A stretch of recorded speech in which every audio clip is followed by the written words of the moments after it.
Assalamualaikum warahmatullahi wabarakatuh. Waalaikumsalam warahmatullahi wabarakatuh. Bismillah, assalatu wassalamu ala rasulillah wa ala alihi wa sahbihi wa man tabi'ahu wa mawala. La hawla wa la quwata illa billah, amma ba'du. Pemirsa Darul Amanah Channel dimanapun Anda berada, jumpa lagi dalam bingkai acara Ngobrol Perihal Islam bersama Buya Haitami sambil ngopi. Mantap. Bersama saya sudah hadir guru kita Dr. Andes Kiai Haji Asmuni Al-Haitami. Beliau adalah guru kita, pengasuh Pondok Pesantren Darul Amanah An-Nahdiyah yang beralamat di Jalan Irigasi Kenanga, Kecamatan Cipondoh, Kota Tangerang, Provinsi Banten, Indonesia. Kali ini di episode yang ke-43 melanjutkan episode yang lalu di babak maksudnya pembahasan tentang kitab Aqidatul Awam bagian yang kedua, karena di episode ke-42 adalah bagian yang pertama. Masih guru kita akan melanjutkan tentang pembahasan kitab Aqidatul Awam yang insya Allah akan kita dengarkan bersama-sama, akan kita serap ilmu guru kita dengan penuh hikmat. Kepada guru kita saya persilakan. Assalamualaikum warahmatullahi wabarakatuh. Waalaikumsalam warahmatullahi wabarakatuh. Alhamdulillahirabbil alamin wassalatu wassalamu ala asyrafil anbiya'i wal mursalin Sayyidina wa habibina wa syafi'ina wa maulana Muhammadin sallallahu alaihi wasallam wa ala alihi wa sahbihi ajma'in. Qala Allah ta'ala fi kitabihil karim, a'udzubillahi minasyaitonir rajim. Innallaha wa malaikatahu yusalluna 'alan nabi ya ayyuhalladzina amanu sallu 'alaihi wa sallimu taslima. Wa qala Rasulullah sallallahu alaihi wasallam, inna awlan nasi bi yaumal qiyamah aksaruhum alayya salatan.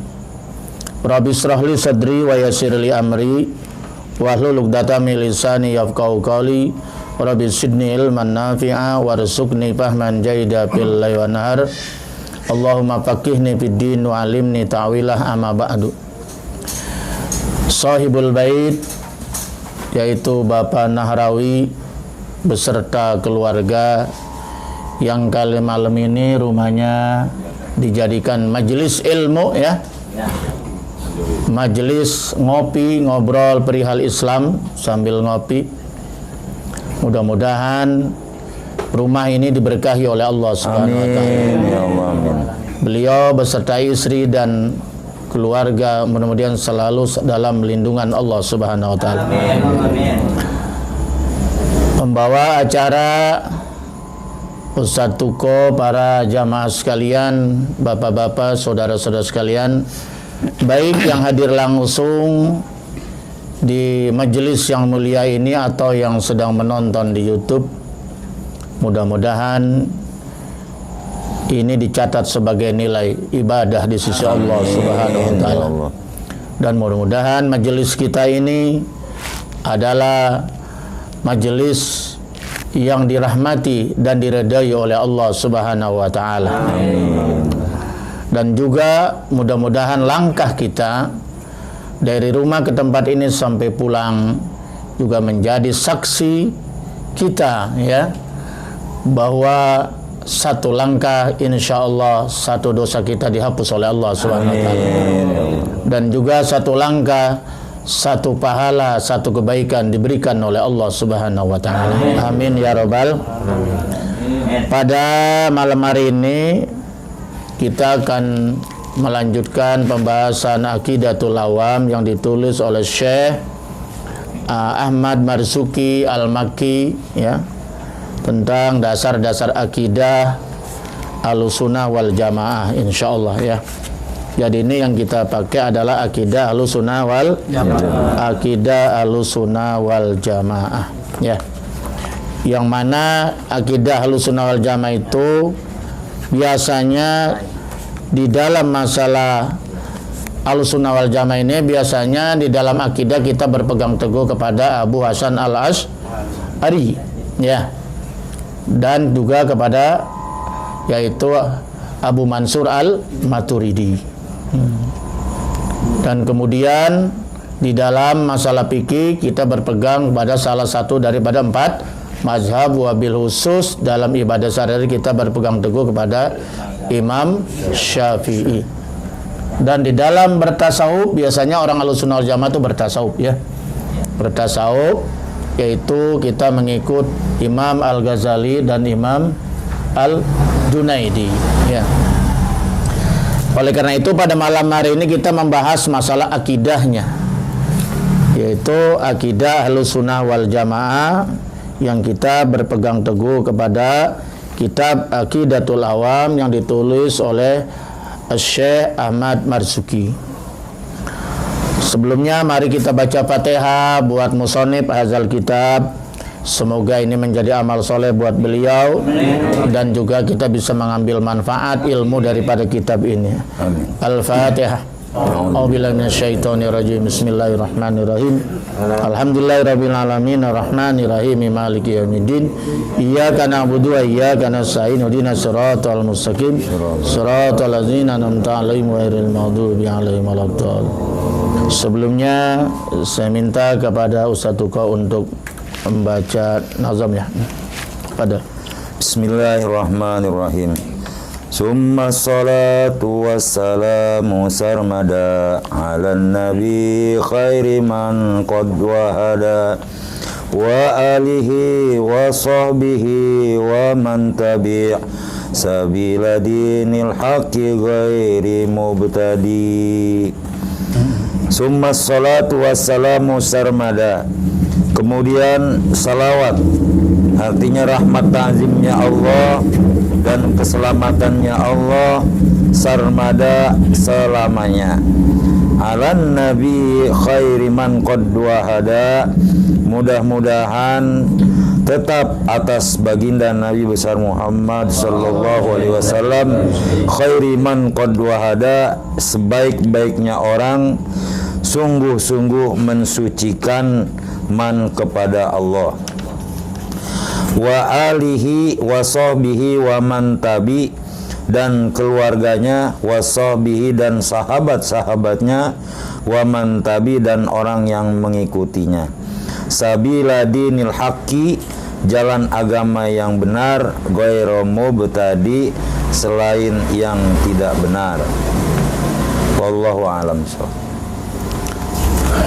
Jadi di dalam nazam ini summa sholatu wassalamu sarmada. Ya, tadi sudah dibacakan oleh satu kok. Summa itu artinya kemudian.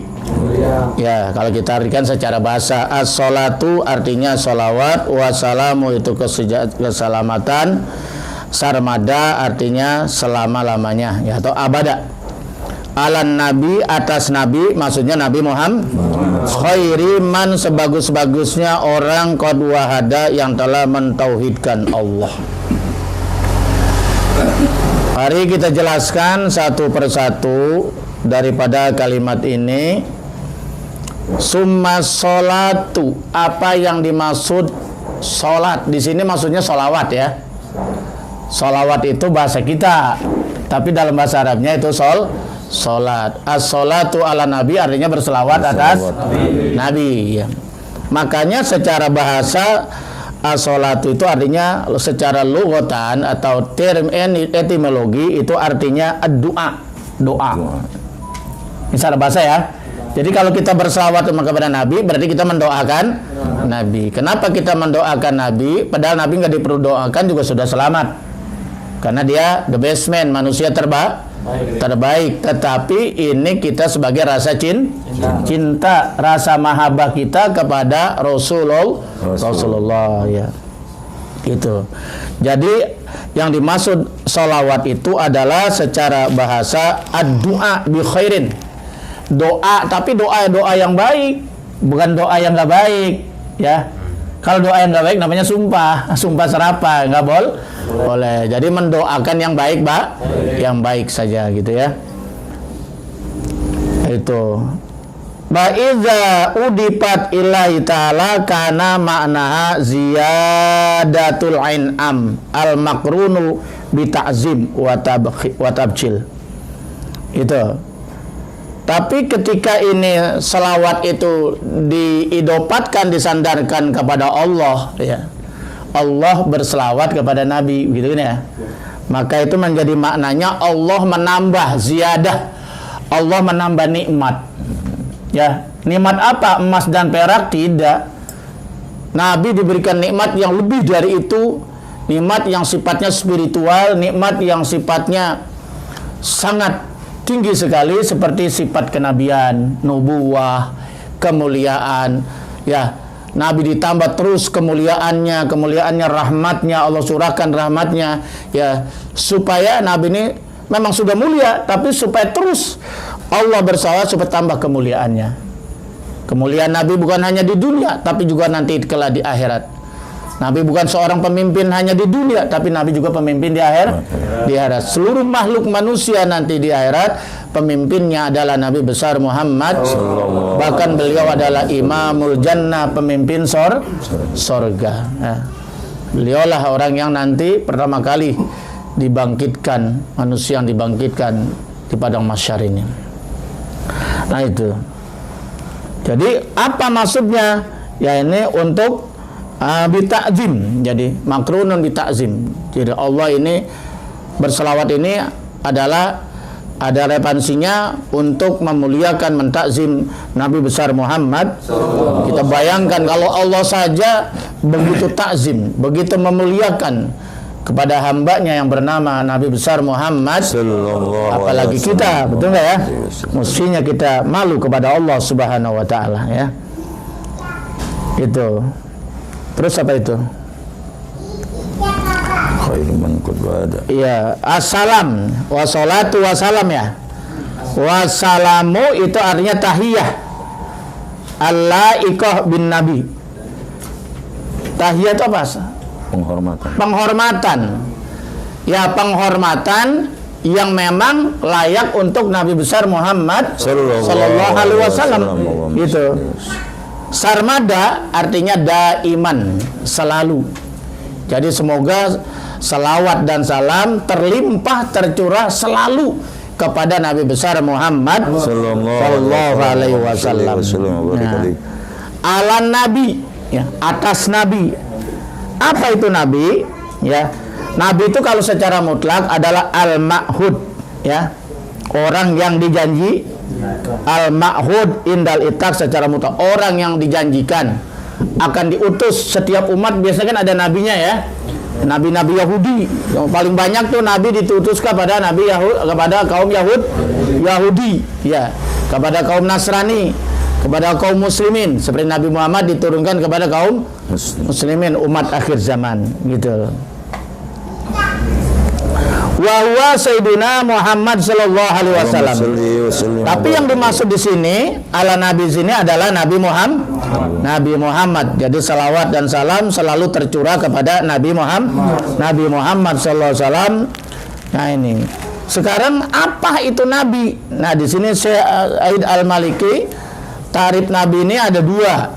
Yang pertama itu adalah huwa insanun zakarun hurrun. Jadi nabi itu adalah seorang laki-laki. Jadi nggak ada nabi perempuan.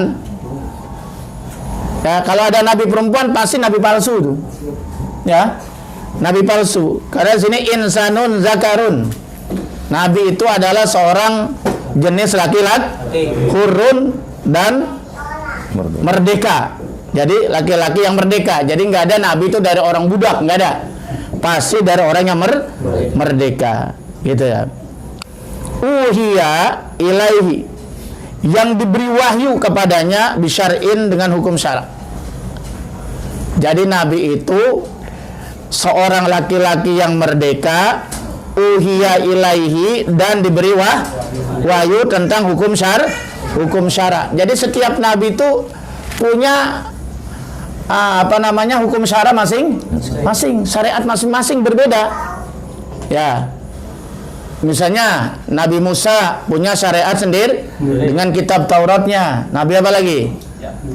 Nabi Daud, yaitu juga punya syariat sendiri yang diturunkan kepada umatnya sesuai dengan kebutuhan umatnya pada saat itu. Kemudian juga kepada Nabi Isa. Nah, kemudian yang terakhir Nabi besar Muhammad sallallahu alaihi wasallam. Tapi secara tauhid itu sama semuanya. La ilaha illallah Musa Rasulullah. Ini dia Nabiullah. Begitu juga la ilaha illallah Daud Nabiullah.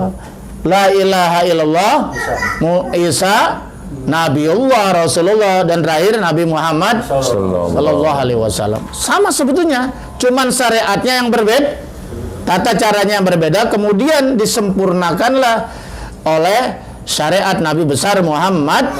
Sempurnalah ya. Jadi makanya syariat Rasulullah ini adalah syariat yang paling sempurna itu. Makanya setelah itu tidak ada nabi lagi setelah itu. Sawaun, sama saja umira bitablighihi amla. Sama saja apakah dia itu menyampaikan wahyu atau tidak. Itu. Karena nabi mah nggak ada tuntutan, nggak ada kewajiban untuk berdakwah. Mau sampaikan silakan, enggak juga nggak apa-apa. Begitu. Yang penting dia memberi contoh gitu ya. Begitu. Nah, ini itu nabi gitu. Fa'in umira bizalika fa rasulun aidan. Tapi kalau dia itu diperintahkan untuk menyampaikannya itu ajaran wahyu itu, maka dia hukumnya bukan hanya sekedar nabi tapi rasul. Karena rasul itu wajib menyampaikan wahyu Allah, mendakwahkan apapun rintangannya, seberat apapun itu adalah rasul. Makanya ulul azmi itu bukan hanya nabi tapi juga rasul gitu. Nabi Muhammad itu bukan hanya seorang nabi tapi juga seorang rasul gitu ya. Makanya apapun rintangannya, seberat apapun, Rasulullah tetap menyampaikan wahyu dari Allah Subhanahu wa taala itu. Udah ya tadi ya. Terus yang kedua, nabi itu adalah insanun zakarun hurun, manusia laki-laki yang merdeka. Ini pendapat yang kedua. Jadi nggak ada emang nabi perempuan. Insanun zakarun hurun, yaitu manusia berjenis laki-laki, yaitu dan merdeka. Itu hidupnya dia merdeka. Uhiya ilahi, diberi wahyu kepadanya bisyarin dengan hukum syara. Liyuballighahu ila ghairi, untuk dia sampaikan kepada yang lain, kepada umatnya. Gitu. Sampaikan kepada umatnya. Liyuballighahu ila ghairi, selain kepada dia. Jadi seorang nabi itu bukan hanya menyampaikan diri kepada dirinya, tapi juga kepada orang. Artinya dia harus menjadi suri tauladan. Begitu. Wala yakunu illa rajulan, dan tidak ada itu nabi kecuali seorang laki-laki. Liqauli ta'ala wa ma arsalnaka qablaka illa rijalan nuhiya ilaihim. Tidaklah kami utus sebelum kalian ya Muhammad illa kecuali rijalan nuhiya, yaitu laki-laki yang kami beri wahyu kepada mereka. Nah, jadi berdasarkan ini surat Al-Anbiya ayat 7 bahwa nabi itu adalah jenis laki. Itu pengertian nabi ya. Pengertian nabi. Terus tadi apa itu? Khairiman qadwa hada. Iya, qadwa hada. Qadwa hada artinya nabi itu adalah benar-benar, man itu orang, maksudnya Nabi Muhammad ya. Qad sungguh-sungguh wahada. Wahada wahidu apa artinya? Mentauhidkan Allah.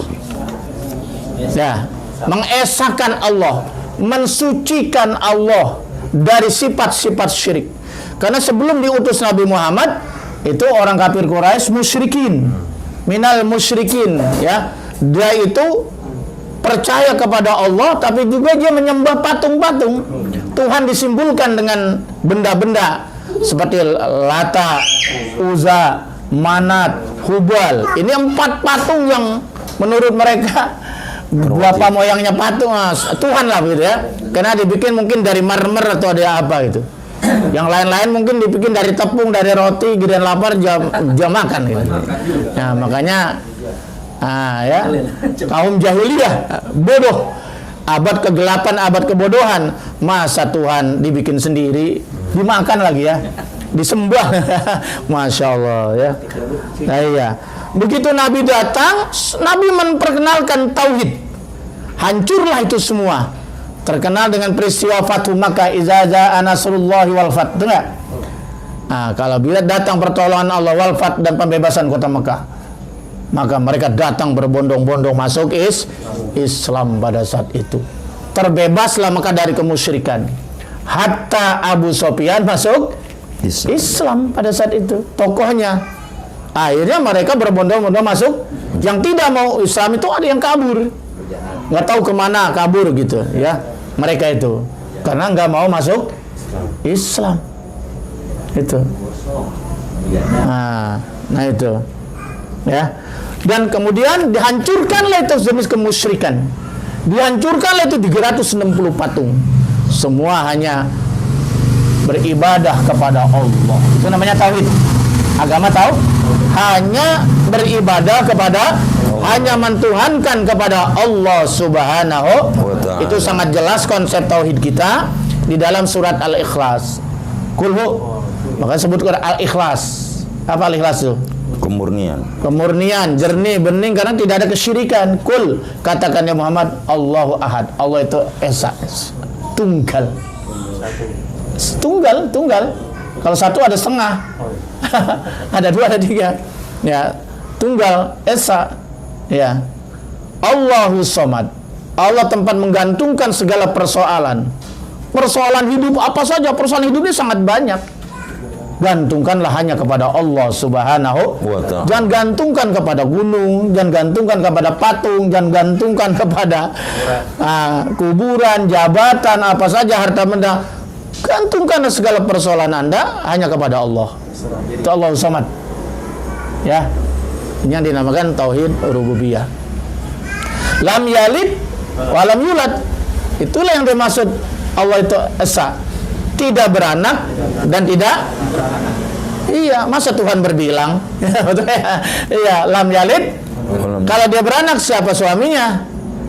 Nah, kalau dia beranakin, siapa bapak, siapa ibunya? Kacau jadinya. Nah, itulah konsep Tuhan kita. Walam yakun lahu kufuwan ahad. Laisa kamitslihi. Allah tidak sama dengan apapun. Meja diciptakan. Apakah meja sama dengan tukang meja? Kan kagak. Nah, kira-kira seperti itu. Ya. Nah, itulah jadi apa namanya yang dimaksud qad wahada. Allah inilah, apa, Nabi Muhammad inilah yang datang menegakkan tauhid. La ilaha illallah. Tiada Tuhan yang patut disembah kecuali wa Muhammadur Rasul, dan Nabi Muhammad itu adalah utusan Allah. Itu. Terus apa? Wa alihi wa sahbihi. Wa alihi dan keluarganya Nabi, maksudnya itu. Wa sahbihi, ya, wa alihi dan keluarganya Nabi, ya. Ya, keluarganya Nabi Muhammad sallallahu alaihi wasallam, al murad bihim fi maqami du'a, ya. Kulum, siapa itu? Yang dimaksud wa alihi, keluarganya Nabi. Kullu mu'min taqiyin, setiap orang yang beriman, orang iman yang bertakwa, itu ada yang mengatakan, berpendapat itu keluarga Nabi. Ya. Siapapun dia mukmin, beriman pada Allah, kemudian dia bertakwa, konsekuen menjalankan perintah dan larangan, maka dia termasuk keluarga Nabi. Kalau begitu kita masuk ya. Masya Allah, luar biasa. Lima ja'a fil hadis, bagaimana datang di dalam hadis, Anas bin Malik. Anas bin Malik ini sahabat. Kalau Malik bin Anas imam mazhab, ya, beda ya. Iya. Ya, Anas bin Malik ini sahabat karena hidupnya di zaman Rasul. Kalau Malik bin Anas sudah jauh dia tinggalnya, ya. Sudah jauh masa hidup, masa generasinya. Kalau Anas bin Malik mungkin tabi'in ya, atau tabi'in itu. Nah. Kemudian di sini dikatakan An Anas bin Malik radhiyallahu anhu qala, Su'ila Rasulullah sallallahu alaihi wasallam, man alu Muhammad? Siapa itu keluarga Nabi Muhammad? Qala alu Muhammad kullu taqiyin, setiap orang bertakwa kepada Allah. Bagian itu Tuan Guru ya. Rawahu Tabrani, dan itu hadis riwayat Imam Muhammad. Tapi ada yang berpendapat lain, keluarga Nabi Muhammad itu adalah yang pada makom zakat. Karena keluarga Nabi Muhammad itu diharamkan terima zakat. Untuk menjaga muruah kemuliaannya para keluarganya Nabi, maka keluarga Nabi nggak boleh menerima nggak boleh. Itulah keluarga Nabi. Itu ada mendapat begitu. Faqala Imam Malik, berkatalah Imam Malik rahimallahu taala. Imam Malik ini imam kedua ya, yang hidupnya tinggalnya di Madinah. Yang imam yang tertua yang pertama kali muncul itu adalah Imam Abu Hanif di Irak. Ya. Nah, terus setelah itu baru muncul lagi generasi kedua, imam kedua yaitu Imam Malik di Madinah. Jadi menurut Imam Malik, hum Banu Hashim Pakot. Banu Imam Malik mah, ya keluarga yang dimaksud keluarga Nabi di sini adalah Banu Hashim. Bani Hashim, keluarga Bani Hashim. Ya. Ya hanya itu yang tidak keluarga, tidak termasuk keluarga dia ada hubungan nasab berarti kan ya. Kalau tadi enggak, siapa saja mukmin tapi bertakwa itu keluarga Nabi. Berarti itu hubungannya akidah. Kali ini hubungannya nasab ini, ya. Ya Bani Hashim ya. Wa qala Imam Syafi'i. Nah, menurut Imam Syafi'i, gurunya Imam Syafi'i. Ya. Muridnya Imam Malik. Ya, muridnya Imam Malik. Ya. Itu. Nah, ini beliau berpendapat berbeda dengan gurunya Imam Malik. Nah, qala al-Imam Syafi'i rahimahullahu taala Banu Hashim wal Muthalib. Ditambah, bukan hanya Banu Hashim, tapi termasuk Banu Muthalib. Keluarganya Abdul Muthalib. Itu keluarganya Nabi. Abdul Muthalib punya anak berapa? 10 atau berapa? Apa 12? Laki semua kan ya? Yang paling bontot siapa? Abdullah. Iya. Itu keluarganya Rasulullah itu. Ya kan? Berarti ada hubungan nasab itu. Itu kalau menurut Imam Syafi'i. Jadi yang dimaksud keluarga Nabi siapa menurut Imam Syafi'i?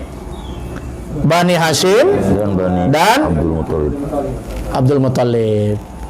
Kalau menurut Imam Malik cukup Banu Hashim saja. Pakot itu saja. Ya, paham ya? Jadi sekarang kita ngerti nih. Jadi yang dimaksud wa alihi keluarganya Nabi itu siapa? Nah, ada dua pendapat. Satu, mukminun taqiyun. Orang mukmin yang bertakwa termasuk keluarga Nabi.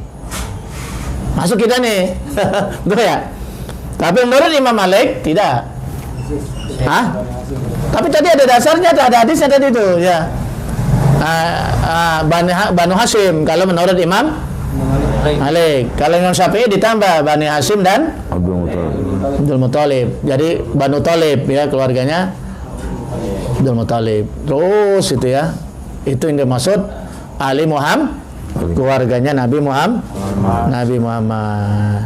Terus wasahbihi dan sahabat ya. Wasahbihi sahabatnya Nabi. Ini sebenarnya ismun jam'in, isim jama dari li sahib. Jadi sahib itu jamanya bisa wasahbi wa ashabi bisa. Sahabi bisa. Wa ala alihi wa sahbihi boleh, wa ala alihi wa ashabihi boleh. Pernah dengar itu? Ya. Wa ala alihi wa sahbihi boleh, wa ala alihi wa ashabihi boleh. Paham ya? Kalau Rasul jamannya Rusul. Rusul. Kalau Rasul satu Rasul. Itu. Oke, kita lanjut. Bimana sahabi ya, sahabat ya. Wa huwa man ijtama'a bihi sallallahu alaihi wasallam. Sahabat itu sahabat, orang yang kumpul sama Nabi. Orang yang hidup di zaman Nabi. Kita sejaman Nabi enggak? Ketemu aja enggak pernah. Udah tinggalnya jauh di Indonesia. Kita mah ajami, bukan Arabi. Kalau kita bukan bangsa Arab tapi ajami, ajam. Ajam itu non Arab. Paham ya? Bahasanya pun kita mah bukan bahasa Arab. Makanya kita sebut ajami. Ada Arabi, ada ajam. Kalau Nabi Muhammad itu Arabi. Imam Nawawi Arabi, tapi Syekh Nawawi Banten ajami. Paham ya? Nah, orang Indonesia kan? Gitu. Jadi orang yang berkumpul di zaman Nabi, Nabi sallallahu alaihi wasallam ba'da risalati. Setelah Nabi menjadi Nabi. Nabi Muhammad itu setelah diutus menjadi risalah, jadi Rasul. Itu. Kalau sebelum jadi Rasul, sebelum jadi Nabi, dia hidup di zaman Nabi, meninggal. Ya, bukan sahabat.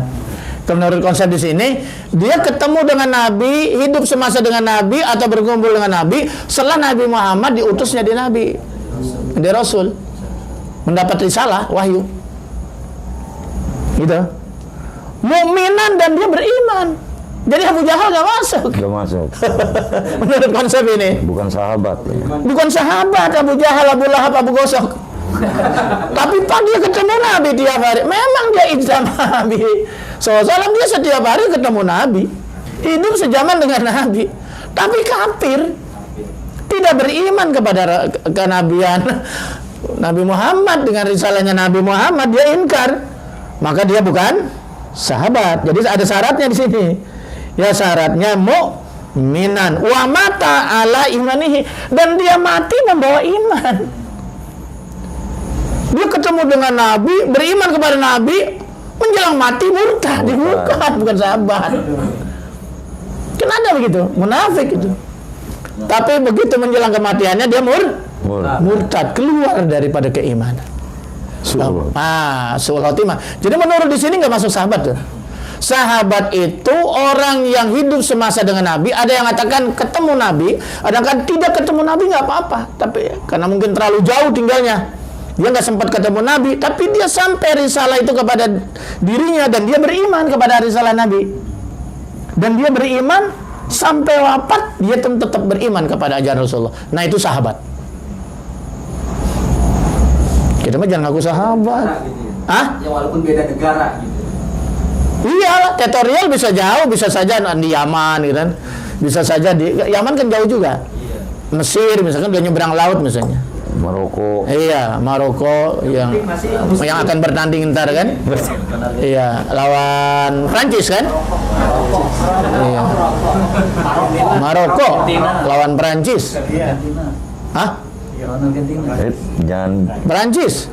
Jangan beralih. Malah presidennya mau datang si Macron. Beralih topik nih. Ya, jangan sampai ketinggalan informasi. Masa Ustaz ketinggalan informasi.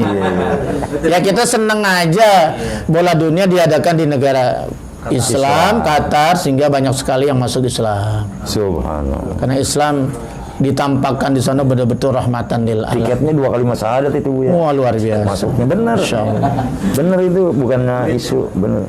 Ya, sebetulnya kemarin saya mau datang ke sana, ya, tapi karena nunggu undangan dari Pak Jokowi, ternyata nggak sampai tuh undangan, nggak tahu kesasar di mana gitu ya. Kayaknya di film wajah ya. Iya, akhirnya menghadiri resepsi Kaisang Erina juga kagak hadir saya.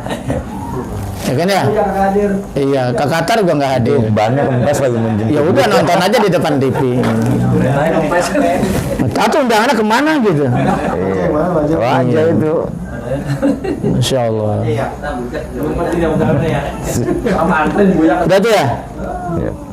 Wa mata ala imani, dan dia sampai mati tetap membawa iman. Itu ya. Terus yang terakhir apa tuh? Waman tabi dan orang yang mengikut dari tabiin. Tabiin generasi pertama sahabat, generasi kedua tabiin, generasi ketiga tabiin. Wah, kalau kita udah umat terlalu jauh. Tapi kita insya masuk ya. Ya, kita masuk orang yang mengikuti ajarannya Rasulullah. Ya, walaupun hanya selevelnya umat gitu ya. Tapi jangan khawatir, kata Nabi, tuba sumatuba man lam yaroni wa amana bi. Beruntunglah orang yang tidak melihat aku tapi dia beriman kepada aku. Ciamis masuk gitu. Masuk. Orang Ciamis masuk. Iya, nggak pernah lihat Nabi, tapi dia beriman. Beriman. Kan luar biasa. Abu Jahal, Abu Lahab, tongkrongin lagi nggak beriman. Iya, masya Allah. Luar biasa, ya.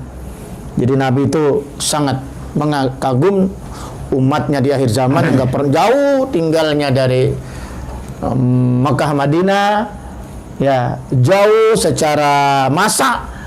Nah, tapi dia beriman kepada ajarannya Rasulullah sallallahu alaihi wasallam. Barik alaihi. Subhanallah. Terus mana tadi? Sabila dinil haqqi. Ya mengikuti sabila jalan. Sabila kan jalan ya? Iya. Dinil haq itu agama yang hak. Maksudnya agama Islam. Ghairi mubtadi. Nah, ini mubtadi kita bahas. Ghairi mubtadi. Ya, ghairi mubtadi.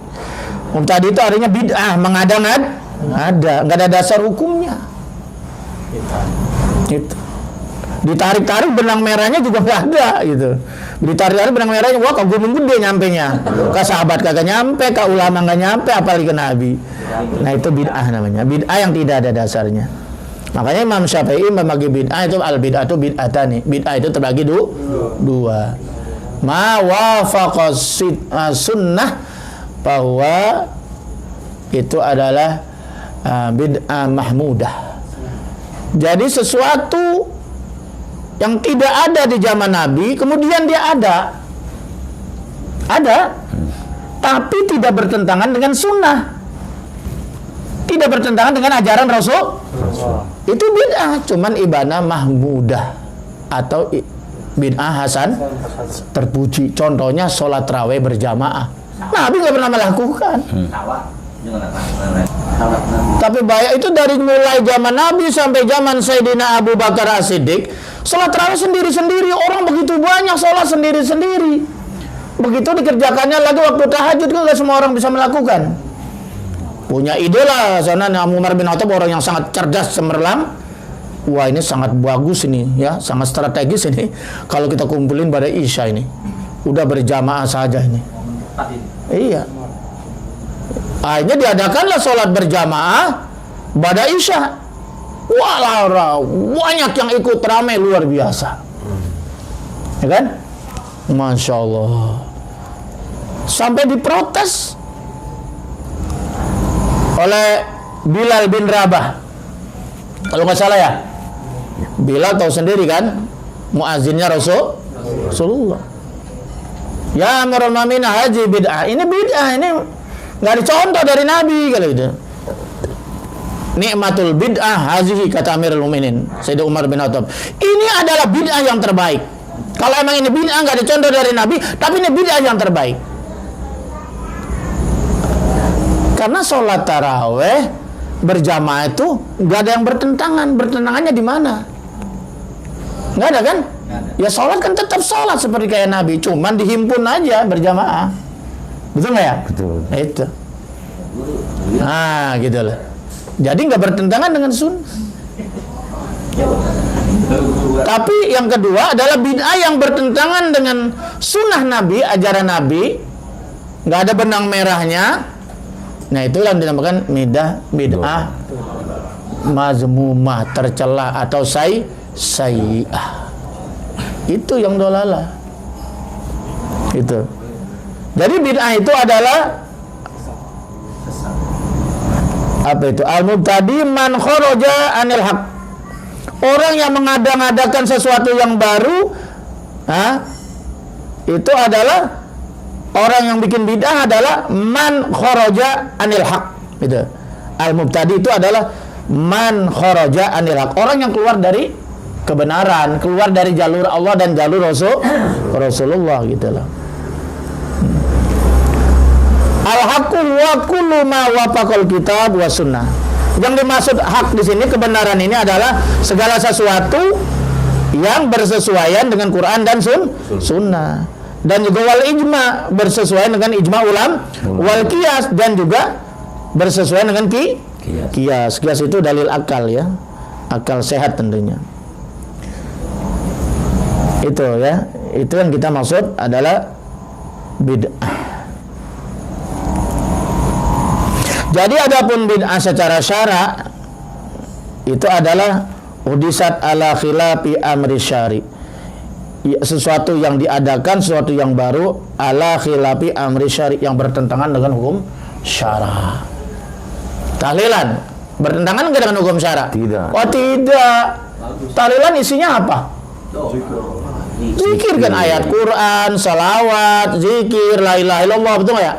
Nggak ada, semuanya diperintah. Cuman disusun aja begitu oleh para ulama, ya dihimpun menjadilah seperti itu.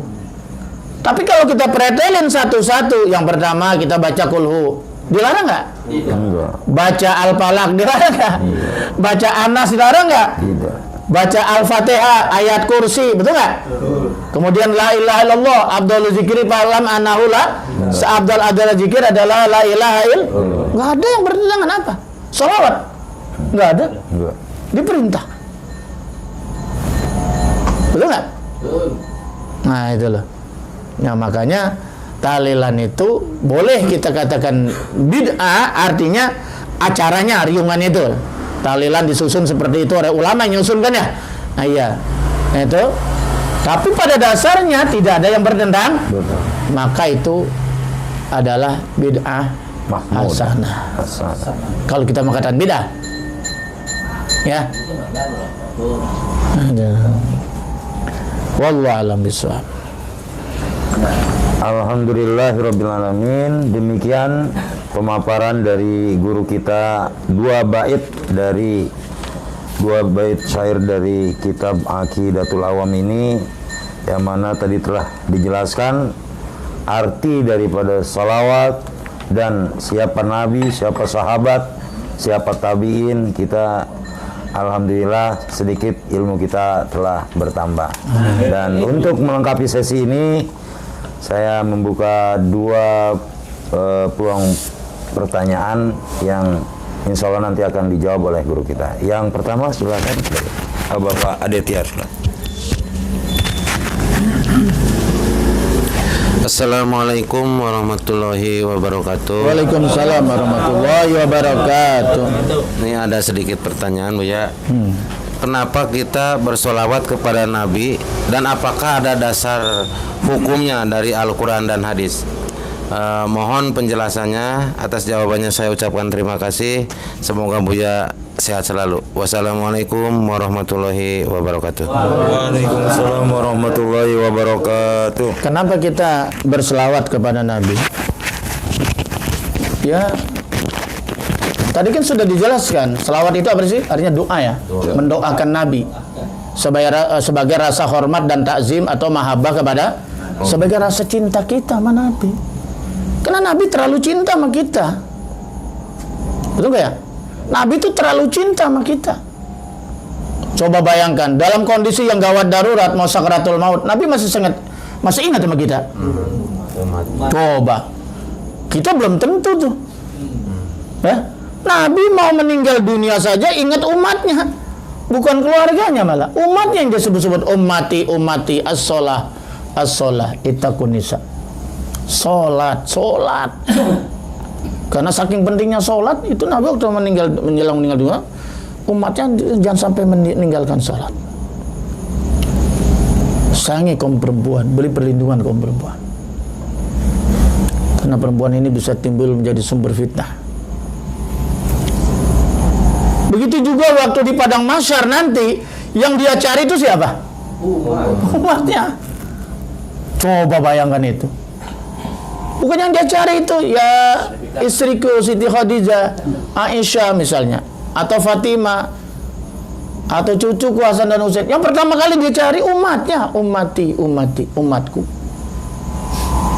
Malah Nabi adalah manusia yang super sibuk nanti di padang mahsyar. Mohon izin kepada Allah agar dia bisa memberikan syafaat sebanyak-banyaknya umatnya. Nabi belum puas kalau umatnya belum masuk surga semuanya kepada Allah Subhanahu wa taala, ya. Surganya Allah Subhanahu wa taala. Kalau masih bisa ditolong. Itu yang dinamakan syafaatul uzma. Bahkan Nabi mohon kepada Allah, ya Rabb, bangkitkan umatku yang pertama kali. Padahal umat kita ini umat Nabi Muhammad, umat akhir zaman, usianya juga pendek-pendek, 60 sampai 70 tahun, fisiknya juga tidak terlalu besar. matinya juga belakangan, tapi dia mohon pada Allah, bangkitkan pertama kali umatku dan masukkan ke dalam surga umatku dulu baru yang lain. Coba bayangkan itu. Bahkan di dalam kitab Silamut Taufiq ada sebuah keterangan, nanti yang pertama kali melintas di Siratal Mustaqim, karena orang masuk surga harus lewat di situ dulu. As-Sirat, jembatan akhirat. Jadi bilang jembatan akhirat kayak jembatan Suramadu. Bawahnya neraka ya. Orang bawahnya api neraka jahanam, kiri kanannya ranjau-ranjau besi. Ini. Siapa yang terpelanting akan terpanggang di situ. Jatuh ke bawah akan terbakar dia. Nanti yang pertama kali melintas di Asyirat itu adalah Nabi Muhammad. Allah. Wa ummatu, dan umatnya. Artinya apa? Yang paling pertama kali diizinkan masuk surga Nabi Muhammad beserta umatnya. Jadi Nabi terlalu cinta sama umatnya. Masa kita nggak cinta? Nah, bagaimana cara mengingat mewujudkan rasa cinta kita kepada Nabi? Agar terjadi timbal balik komunikasi antara kita dengan Rasulullah. Ya berselawat. Betul nggak? Menyebut nama Nabi. Kenapa kita sering menyebut-nyebut kekasih kita? Kita selalu menyebut-nyebut anak kita, istri kita, karena kita cinta, betul ya? Orang itu tergantung apa yang dia cintai. Kalau dia cintanya dunia, tiap hari yang dia ingat dunia, betul ya? Nah, kalau kita begitu mengaku cinta kepada Nabi, ya kita harus banyak menyebut nama Nabi, betul ya? Man ahabba syai'an kasura zikru. Barang siapa yang cinta suatu, dia banyak menyebutnya. Dengan apa? Dengan bersalawat, gitu. Dengan bersalawat. Makanya ada sahabat, kalau nggak salah Bashir bin Sa'id, dia bertanya, ya Rasulullah, amaranallahu alaina an nusalli ala nabika alaika, kaifa nusalli alaika ya Rasulullah? Allah menyuruh kami bersalawat kepadamu, tapi bagaimana kami bersalawat? Qala, Nabi mengatakan, qulu, katakanlah, Allahumma sholli ala Muhammad wa ala ali Muhammad. Itu cara bersalawat Nabi. Allahumma sholli ala Muhammad wa ala ali. Boleh pakai Sayyidina juga, Allahumma sholli ala Sayyidina Muhammad wa ala ali Sayyidina. Yang paling pendek sallallahu ala Muhammad, namanya salat Jibril, paling pendek. Itu tanda kita cinta sama Nabi. Yang kedua, hidupkan sunnahnya. Ikuti sunnahnya. Nabi senang pakai parfum. Mana belinya Pak? Ono Zaidin, Bang Muslim banyak. Kemarin saya dikirimin sama tuh. Rojali Itu dikirimin saya. Udah habis sih. Tapi daripada masih ada. Belum habis, udah dikasih lagi satu lagi. Iya, jadi setiap hari saya kan pakai parfum, mau sholat sunnah pakai parfum. Jadi ingat Pak Ade saya. Sunnah Rasul. Subhanallah. Itu kan sunnah Nabi ya kan? Itu masalah. Jangan dikasih sepele, itu sunnah Nabi. Makanya kalau pakai parfum, baca Bismillah ala sunnati Rasulillah atau Bismillah ala millati Rasulillah. Begitu kudunya. Bersiwak, betul nggak? Sunnah Nabi, yang kecil-kecil lah, yang setiap hari. Betul nggak? Masya Allah, Allahu Akbar. Itu yang ya. Yang kedua, apakah ada dasarnya? Tadi kan ya? Iya. Nah, surat Al-Ahzab ayat berapa itu? Ayat 56. A'udzubillahi minasyaitonirrajim. Ini selalu dibaca oleh Bilal di masjid hari Jumat. Innallaha wa malaikatahu yusholluna 'alan nabi. Sesungguhnya Allah dan para malaikatnya yusholluna, fi'il mudhari, senantiasa. Jadi enggak pernah berhenti. Sampai sekarang Allah dan malaikat bersalawat kepada Nabi. Innallaha wa malaikatuhu yusholluna, Allah dan para malaikatnya senantiasa berselawat kepada Nabi. Jadi Nabi dengan Allah nyontohkan langsung, bayangkan. Jadi persoalan selawatnya luar biasa. Allah nyuruh sholat, tapi Allah nggak sholat. Saya belum ketemu dalilnya itu. Allah nyuruh haji, tapi Allah haji. Allah nyuruh puasa, apa Allah puasa? Allah nyuruh sholat, nyuruh berselawat, Allah berselawat duluan. Hebat nggak? Dahsyat nggak? Innallaha wa malaikatahu yusholluna 'alan nabi.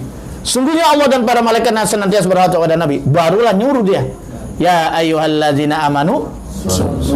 Perintah dari Allah langsung. Hai orang-orang yang beriman, sallu alaihi wasallimu taslima. Salawat dan taslimlah kepada Nabi Muhammad. Masya Allah, dahsyat ya. Bahkan menurut Imam Syafi'i, sholat dalam tahiyat akhir tidak baca salawat tidak sah. Menurut mazhab kita, baca salawat di dalam tasyahud akhir hukumnya rukun. Kalau nggak dibaca tidak sah. Jangan-jangan sholat kita ini diangkat ke atas ke langit diterima oleh Allah gara-gara salawat.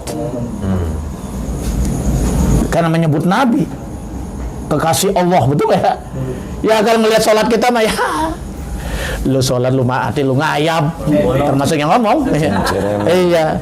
Untung ada baca salawat Nabi itu, kekasihnya Allah. Jadi diterima itu. Masya Allah, luar biasa. Terus yang kedua, kalau masalah hadis banyak sekali. Man sholat alaihi maratan sallallahu alaihi wasallam. Bersalawat kepadaku 1 kali Allah balas 10. Bersalawat 10 kali dibalas 100. 100 kali dibalas 1000. Kalau sudah 1000 kali mati, maka dia akan selamat dari api neraka. Masya Allah. Dalam hadis yang lain, inna aulana nasi biyaumal qiyamah. Sungguhnya manusia yang paling utama bagiku hari kiamat tadi. Siapa tuh orang paling utama istimewa? Aksaruhum alaihi salatan. Orang yang paling banyak baca salawat. Jadi baca salawat itu nggak terbatas, mau berapa saja boleh. Nanti riya kalau kebanyakan nggak ada, apaan riya? Mungkin banyak, mungkin bagus. Tapi kenapa kadang-kadang salawat Jibril 100 gitu, itu latihan. Bagi orang yang sudah hebat luar biasa kan nggak perlu pakai angka lagi. Tapi bagi kita kan perlu angka. Ibaratnya kunci.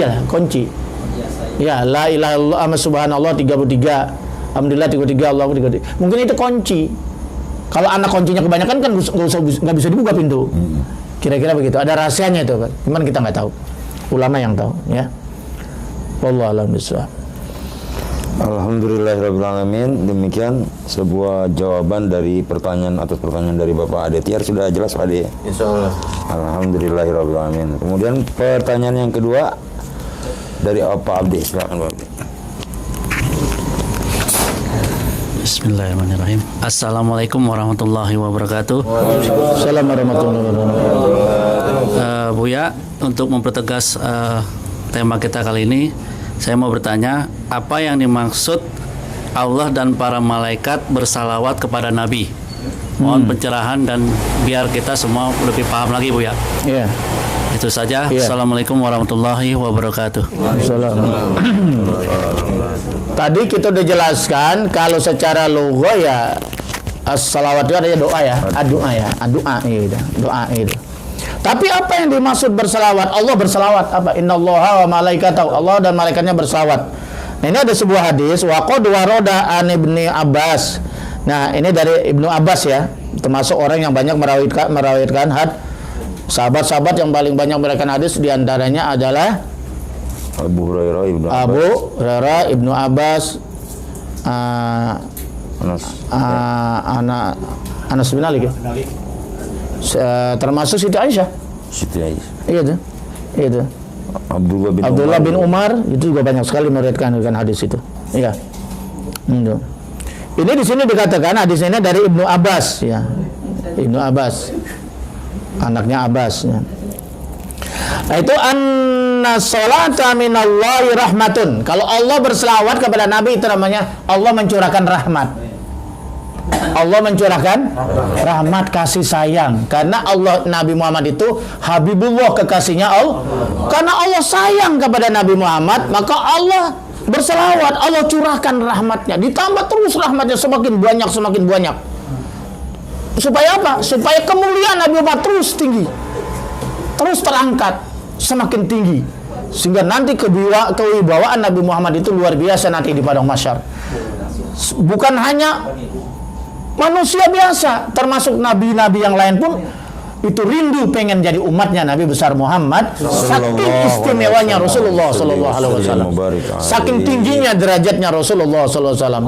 Anda pernah mendengar keterangan bahwa waktu Isra di Masjid Aqsa Nabi Muhammad sholat 2 rakaat, seluruh ruh para nabi dan rasul ikut menjadi makmum. Bayangkan itu. Hebat nggak kira? Hebat. Luar biasa. Ya. Nah itu. Jadi kalau Allah berselawat kepada Nabi, itu maksudnya Allah mencurahkan rahmat, kasih sayangnya. Karena kekasihnya Allah Nabi Muhammad itu namanya selalu bergandengan kan ya, betul nggak? Itu. Wa minal abdi du'aun. Nah itu. Adapun wa minal abdi, kita nih abdi hamba, kita nih berselawat sama Nabi. Maksudnya apa? Kita berdoa. Doa. Kita mendoakan Nabi itu kalau kita mah. Kenapa kita mendoakan Nabi? Karena kita mahabbah, karena kita cinta kepada Nabi, karena kita hormat kepada Nabi, kita doakan.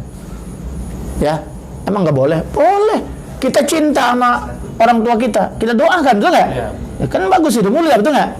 Iya, itu. Wa minal malaikati, adapun daripada malaikat berselawat kepada Nabi, maksudnya istighfar, tolabul istighfar. Malaikat memintakan ampunan kepada Allah untuk dilimpahkan kepada Nabi Muhammad. Emang Nabi Muhammad itu sudah nggak punya dosa, kok kenapa dimintakan ampun? Nah, ibarat air sudah luber nih. Ini misalnya air luber. Penuh nih, penuh air, penuh. Karena penuh, ditambah lagi luber nggak? Itulah. Jadi ampunannya, ibaratnya Nabi Muhammad mah udah nggak ada dosa aja mah. Air penuh dah. Kenapa? Malaikat memintakan ampun kepada Allah untuk Nabi Muhammad, itu kemuliaan. Saking hormat dan cintanya malaikat kepada Nabi Muhammad, nanti tuh magfirahnya itu tumpah. Tumpahnya ini nanti diberikan kepada umatnya Nabi besar Muhammad Sallallahu alaihi wasallam. Karena nanti di akhirat, Masya Allah, orang banyak yang menangis menjerit minta ampunan pada Allah Subhanahu wa ta'ala. Allah banyak sekali yang antri minta rahmat, minta ampunan dari Allah Subhanahu wa ta'ala. Rahmat yang diturunkan ke muka bumi itu baru 1. Yang 99 ditahan untuk dibagi-bagi nanti di padang mahsyar karena terlalu banyak manusia calon masuk neraka. Betul ya? Tapi Allah Maha Rahmat, Allah Maha Pengampun, Allah Maha Rahman dan Rahim. Itu kan? Walaupun ada juga nanti yang mampir dulu gitu ya. Tapi akhirnya mendapat ampunan rahmat dari Allah. Makanya manusia itu nanti masuk amal soleh, masuk surga bukan karena amalnya. Walau kalau kita berkaca, seperti apa sih sholat kita, kan kita tahu. Puasa kita seperti apa sih puasa kita tahu, betul ya? Haji kita seperti apa kita tahu. Hah, betul nggak? Sedekah kita sebanyak apa kita yang tahu. Kalau kita bercermin rasanya malu minta surga itu. Karena surga terlalu sempurna. Oleh karena itulah manusia nanti masuk surga atas rahmat Allah. Bukan atas rahmat Allah. Kalau masuk surga aduh gak keukur kita nih. Banyak yang gak lolos ya. Tapi nanti atas rahmat Allah. Contoh yang paling gampang. Nabi Muhammad pernah bercerita, ada kisah di zaman kaum Bani Israel, berarti sebelum Nabi. Ada seorang perempuan berzina, tobat dia. Dia perempuan penzina, pelacur, bertobat dia. Bertobat tobatan nasuha. Dia terlunta-lunta, menangis dosanya karena ingin bertobat kepada Allah. Ya, kelapar dan haus, suatu saat dia melihat ada anjing tersungkur. Kehausan luar biasa karena dia ingin berbuat baik supaya diterima tobatnya. Walaupun dia juga haus, tapi dia rela dengan susah payah mencari air itu. Ada yang mengatakan sampai dibuka terompa sepatunya, cari itu air, kerek itu air karena pada masa susah, padang apa namanya, pasir susah kan air. Air ketemu itu air, dia minumkan, bukan buat dia juga haus, tapi dia minumkan itu. Anjing yang lebih membutuhkan, sehingga anjing akhirnya selamat dan segar kembali. Ini dia lakukan benar-benar karena Allah. Karena dia penuh rahmat kasih sayangnya kepada makhluk Allah yang namanya anjing. Ini anjing lewat diserobot mati, dikeroyok. Salah apa tuh anjing? Salah apa tuh anjing? Lewat doang dikejar sampai mati. Maling motor dibakar. Enggak boleh. Yang belakang orangnya no. Iya. Biarin, serahkan aja ke polisi, betul nggak? Karena kalau kita ada orang mencuri, kita bunuh, kita jadi pembunuh. Apa bedanya kita dengan dia, betul nggak? Begitu, jangan nurutin emosi, pakai hukum. Masa kita mau jadi pembunuh? Apa bedanya dengan dia? Ngaco aja zaman satu ya. Nggak nyambung, nggak connect. Nah, itu. Betul nggak? Iya. Orang anjing aja anjing, dia beri minum. Itu masuk surga. Diampuni dosa-dosanya karena dia melakukan dengan penuh rahmat. Dengan penuh kasih sayang. Bagaimana kalau kita ngasih minum kepada orang yang ngaji malam Rebo? Luar biasa. Coba bayangkan itu. Disediain kopi, disediain korma, disediain martabak, malabar, pisang. Masya Allah. Ini kalau di Bang komandannya dengan Umi komandannya ikhlas, Masya Allah. Luar biasa. Berat timbangannya ini. Allahu Akbar ya. Yang terakhir, kenapa kita juga berselawat kepada Nabi? Karena kita nggak pernah ketemu dengan Nabi. Kapan kita ketemu? Belum pernah. Sejaman tidak.